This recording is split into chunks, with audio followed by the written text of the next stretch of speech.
Hey guys, make sure to subscribe and hit that notification bell to be updated every time I make a new video. Thanks, let's begin. Man versus Beast in the Beast's domain.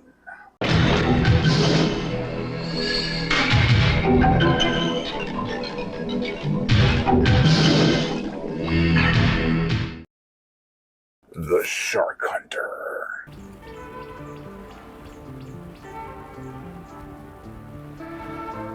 This is the 1979 psychedelic sleaze fest from director Enzo G. Castellari, who also directed 1990 The Bronx Warriors and The Last Shark. It was also released in this box set from Severn Films, Feeding Frenzy, the Italian Sharksploitation Collection. Oh my god, I love this set. It also includes Monster Shark and Night of the Sharks, both of which I will be getting to. You're gonna need a bigger box. That's what it says on the back. The plot. From the shore, he watches. From the sea, he hunts. When a plane goes down and the crew are presumed dead, a local fisherman begins to make waves and seems to know more than he is letting on. The money beneath the surface. Who will claim it? And what will be the cost?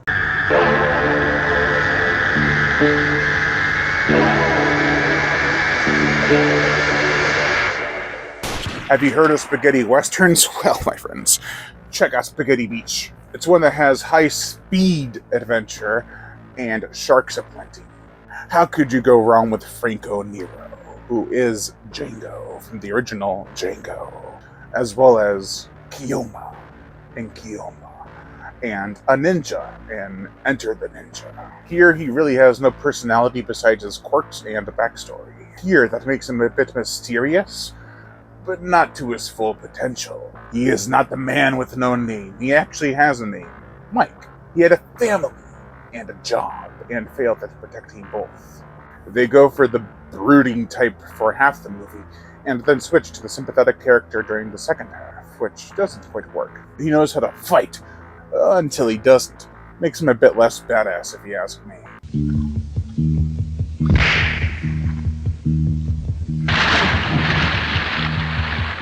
Don't get me wrong, though. The man can hunt down sharks in their own territory, no problem. He is a badass, but I kinda wish he had a little less dialogue and more brooding. He had to have an angry persona, damn it. Or else he's not like Clint Eastwood.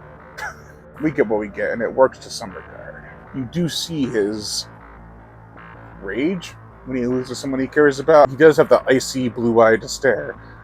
That is his trademark, but he doesn't really go beyond that. He has a stoic face the whole time he chases someone down on a boat while he's in a plane.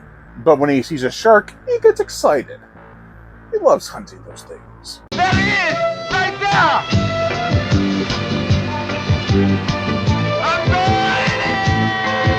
Acapulco, played by George Luke from Treasures of the Amazon, is a fun, free-spirited, humorous character. Hey, you love the guy, don't lie. Come on. He and Mike quickly become friends, and the two go to procure and secure the plane that carried the money because Mike accidentally almost knocked it off a damn cliff edge. The crevice, man! The crevice! Come on! Acapulco always had a good heart. He wants the money to put a playground and schools in the area he grew up in, which was not the nicest. He went from ghetto neighborhood to badass diver and fighter. He's a good fighter. Donovan, played by Michael Forrest, is a sneaky individual. He works for the same corporation that Mike did, and they want their money back. They want what they thought was lost.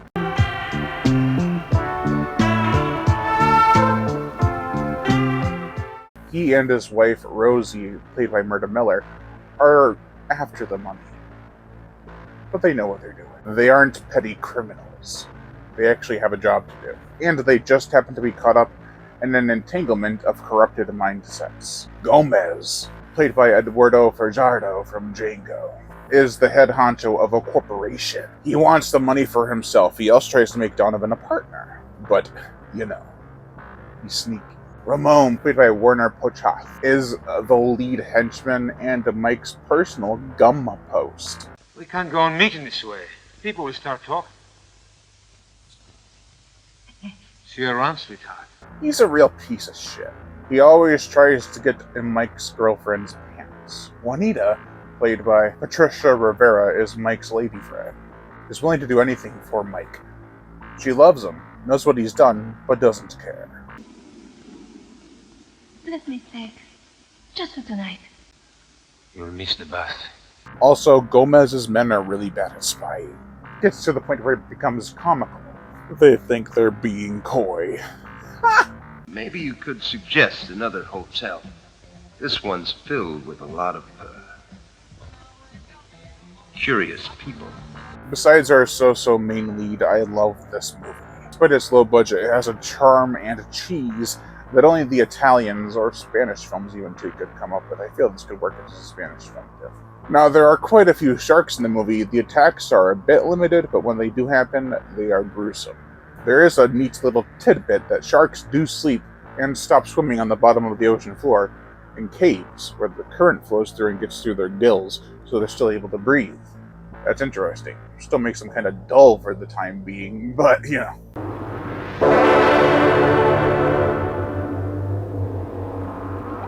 But we do get the blood and whites. For the gore, the effects, we get a severed hand and a couple of legs. It's not the goriest shark film, but there is some decent stuff. The scenes with Mike and the sharks fighting are awesome, even though they probably used a real-life dead shark, which is in poor taste. There's no indication if they killed it or if they bought it already dead, but they used it. Nothing we can do about it now, but still. If that kind of thing hampers your enjoyment of a film, then you won't like this one. Also, most, if not all of the shark action happens during the climax. Also, there's a tiger shark in the opening scene. Beautiful creature. The jaws snapping down was a cool sound effect. Not even an effect, it's the actual sound, but yeah, it was a big boy. For the motion picture soundtrack, Guido and Maurizio De Angelis, who also composed Killer Fish, The Last Shark, and Raiders of Atlantis, create some soft, dreamlike music with a vocal performance in the opening credits. On an island far away. The lyrics and the vocals have become the stuff of hilarity with each one of their songs, but I don't know, I really dig it. There's fitting mariachi music, some psychedelic slow songs, and upbeat electronic synth work that is downright disco and totally fantastic.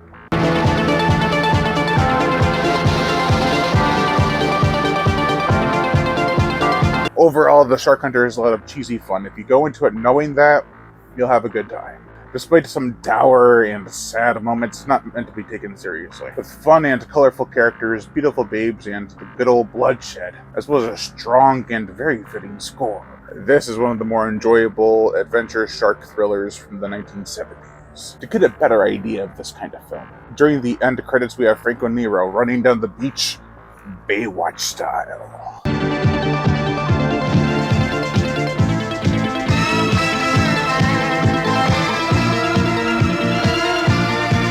That's going to do it for this video, guys. You've been watching The Horror Shark, and I have been your host, Ryan Gatto. Make sure to like, comment, as well as share this video. Like my Facebook fan pages for me a Patreon. Also hit that notification bell to be notified every time I make a new video, and as always, subscribe. Chomp chomp. I'm pretty good at catching sharks.